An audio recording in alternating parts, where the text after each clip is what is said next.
study session 6, Social Influence. In this study session, social influence is defined as the way people affect the thoughts, feelings, and behaviors of others. Like the study of attitudes, social influence is a traditional core topic in social psychology. Core topic in social psychology. Social influence is also closely related to the study of group dynamics, as most of the principles of influence are strongest when they take place in social groups. At the end of this study session, you should be able to discuss the importance of social influence in human interaction and highlight the types of social influence. Social influence is change in an individual's thoughts, feelings, attitudes, or behaviors that results from interaction with another individual or a group.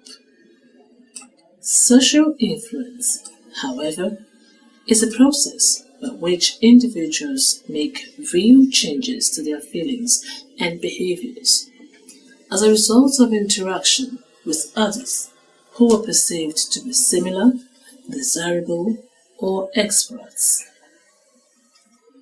People adjust their beliefs with respect to others to whom they feel similar in accordance with psychological principles such as balance.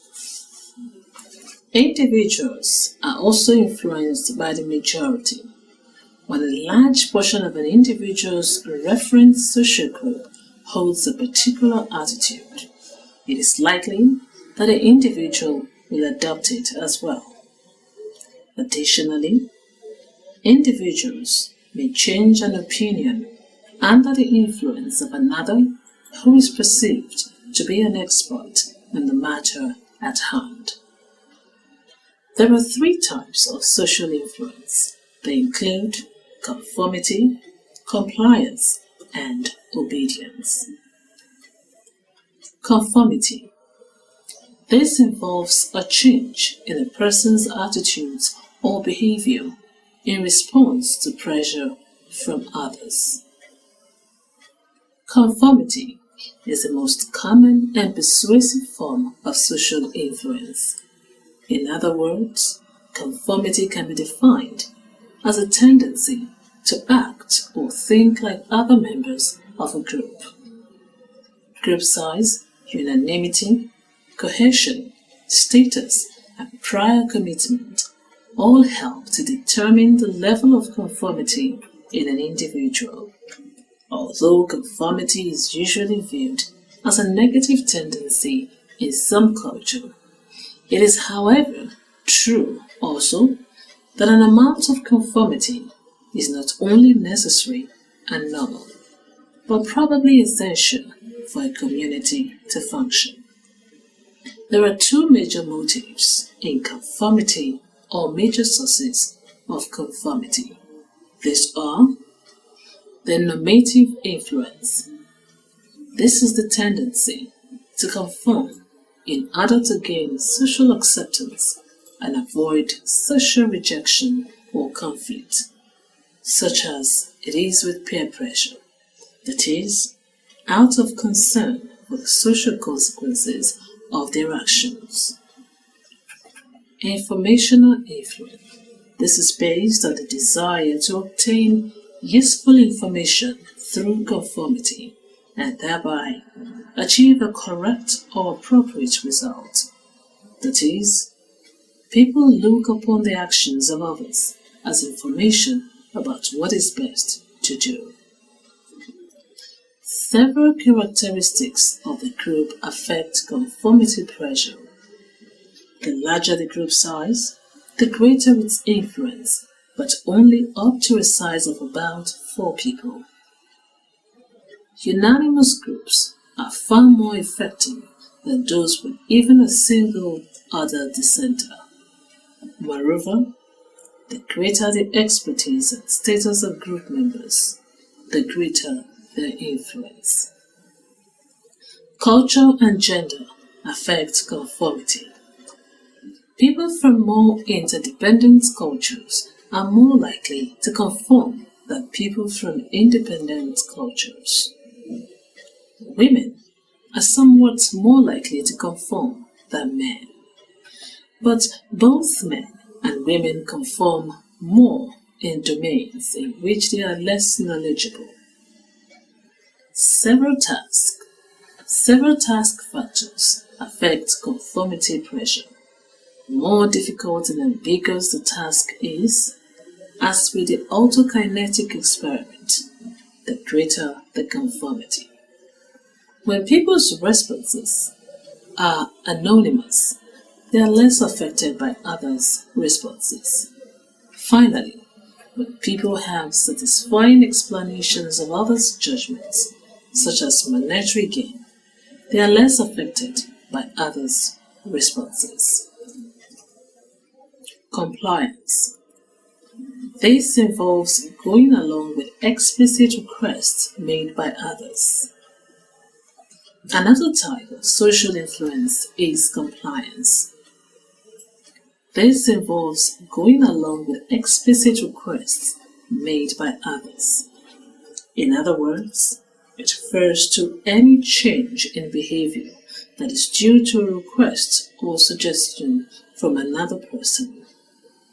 The foot in the door technique is a compliance method in which the persuader requests a small favor and then follows up with a larger favor, that is, asking for the time and then asking for 10 naira. A related trick is a bait and switch. Compliance with the request of others may be elicited through both reason-based techniques and emotion-based techniques. Powerful reason-based approaches include invoking the norm of reciprocity by saying, doing a favor for someone or making a concession, that is, the door and the face technique, and starting up a foot in the door process by first getting someone to agree to a small request before making the more substantial request in which one is really interested.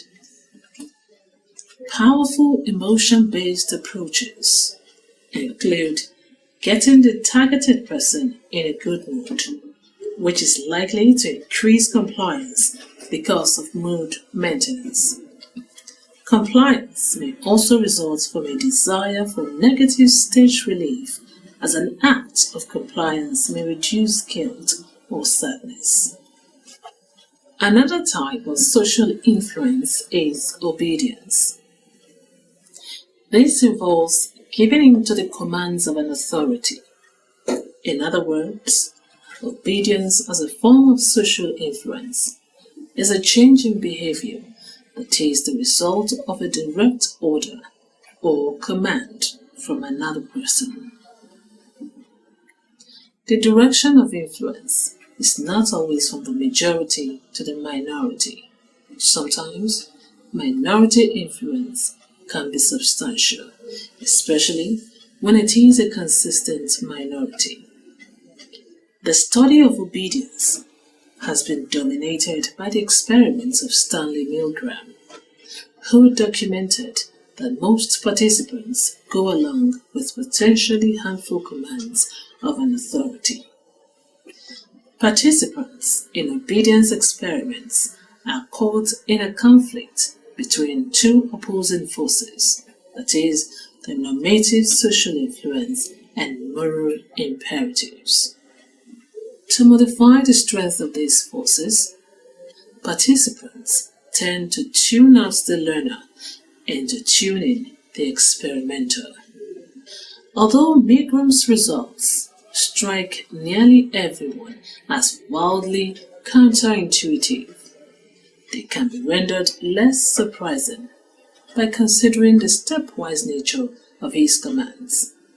The attempts to terminate the experiment made by most participants and the ability of participants to place the onus of responsibility on the experimenter and not themselves. Sometimes, attempts to influence us backfire, as when would-be influencers generate reactance.